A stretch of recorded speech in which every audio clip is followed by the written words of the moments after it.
Bonjour, c'est Gilles sur boursicoté.com. Voici l'analyse technique Forex et matières premières pour cette journée du mercredi 14 janvier 2015.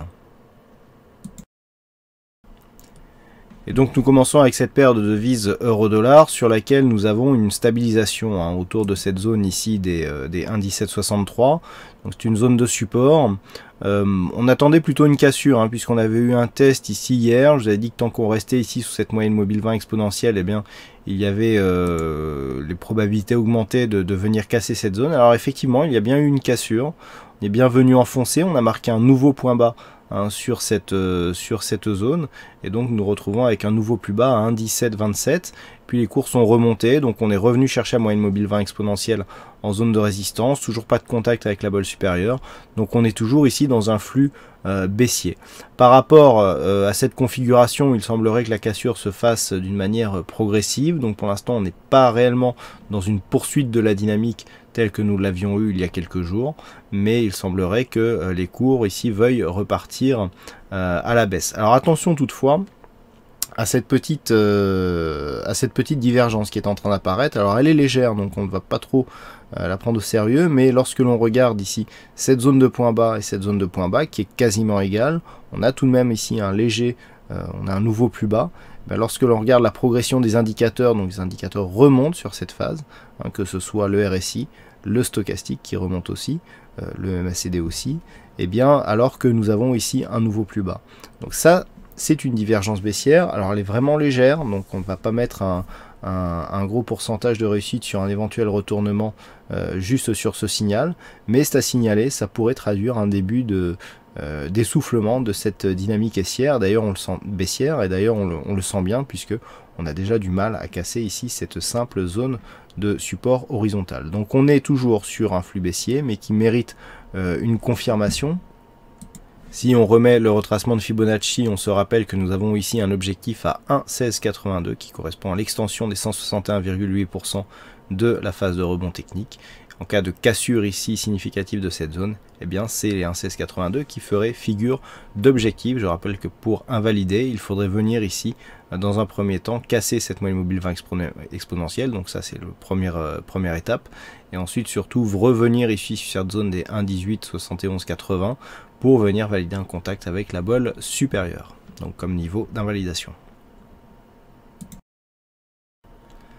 Sur le dollar yen, nous avons une continuité du mouvement qui était déjà en cours hier, donc j'anticipais un retour ici sur la zone des 116. C'est exactement ce qui est en train de se passer, même si le contact n'est pas encore effectué. On avait bien validé ici le fait que nous avions un support qui avait été cassé ici, et donc ce support avait joué son rôle de résistance. Hier, on avait vu que les cours s'écartaient de cette zone, donc je vous avais dit que c'était un potentiel début de mouvement baissier. Voilà, c'est ce que nous avons là. Nous avons une zone d'objectif qui va jusqu'à 115,51, puisque c'est le retracement de Fibonacci à 38,2%. Et je vous avais dit hier que tant que nous étions ici dans cette zone, eh bien on resterait dans une zone de neutralité qu'au moyen terme par rapport à l'unité de temps de cette vue. Donc voilà, c'est ce qui est en train de se passer. Lorsque l'on élargit un petit peu, on se rend bien compte qu'ici la dynamique est terminée, mais qu'il n'y a pas encore de retournement. Tant que l'on reste au-dessus du 38,2, on est sur une phase de consolidation qui est à plat, qui est horizontale. Bon, en général, les consolidations horizontales, on les attend plus entre le 0 et le 23,6. Mais il peut arriver qu'il y ait des ondulations ici jusqu'au retracement de 38,2%. En tout cas, tant que nous sommes au-dessus de ce retracement des 38,2%, on est toujours dans une continuité haussière. Même si nous avons ici une stabilisation temporaire, nous sommes toujours dans un fond de tendance qui reste orienté à la hausse.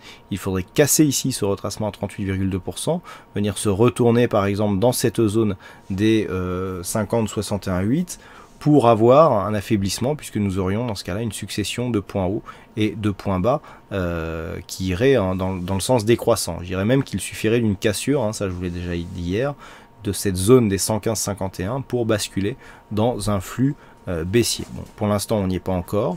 La configuration technique irait plutôt vers une petite phase de retournement, petite phase de rebond technique. On a une configuration ici survendue avec un retournement du MACD, c'est bien visible ici sur cette phase. Donc plutôt ici un rebond technique, par exemple en direction ici de cette zone des 117,86 voire 118 pour venir valider ici un contact avec ce point bas significatif. Et puis normalement on devrait ensuite retourner sur cette zone de support, donc soit 116, soit 115,51. Et puis sur l'or, voilà, on est dans un mouvement très technique. Je vous ai indiqué depuis plusieurs jours qu'en cas de rupture ici de cette zone des 1223 $ l'once, eh bien on avait un objectif à 1240 $ l'once. Eh bien on le réalise de la plus belle manière qui peut y avoir, puisque on vient ici, donc on casse, on vient rechercher ici une zone de résistance comme support, on crée une dynamique, on va tester ici le support, donc l'objectif des 1240. On revient chercher ici à moyenne mobile 20 exponentielle, toujours les mêmes indicateurs, il n'y a pas besoin de changer beaucoup d'indicateurs pour avoir des setups qui marchent. On revient chercher ici cette moyenne mobile 20 exponentielle et on confirme le fait que cette zone est une zone de résistance. Donc on est vraiment dans une continuité haussière, on a eu quasiment la même chose ici, sauf qu'il s'est passé un peu plus de temps. On est venu ici marquer un point haut, on est revenu chercher cette moyenne mobile 20 exponentielle et on est revenu sur la bande de Bollinger supérieure, et lorsque l'on voit ce qui s'est passé derrière, encore une fois, la moyenne mobile 20 exponentielle nous donnait de très bons points d'entrée ici pour jouer la continuité de tendance. Donc là, on est sur une configuration identique. Les indicateurs vont de pair, puisque nous partons ici de la zone neutre, on a un retournement en zone négative du MACD qui vient conforter le fait que l'on pourra avoir ici une poursuite du mouvement haussier. Si cette zone des 1240 était cassée d'une manière significative et pérenne, l'objectif se situe désormais à 1257 $ l'once. Le niveau d'invalidation de cette stratégie se situe sous ce point bas significatif, puisqu'il n'y a pas encore eu de nouveau point bas significatif, à savoir la zone des 1217,74. Voilà ce que nous pouvons dire sur cette analyse technique Forex et matières premières. Il ne me reste plus qu'à vous souhaiter à toutes et à tous une bonne soirée, bonne chance dans vos prochains trades, et on se retrouve donc dès demain pour d'autres analyses techniques sur le site boursicoté.com. Bonne soirée à tous.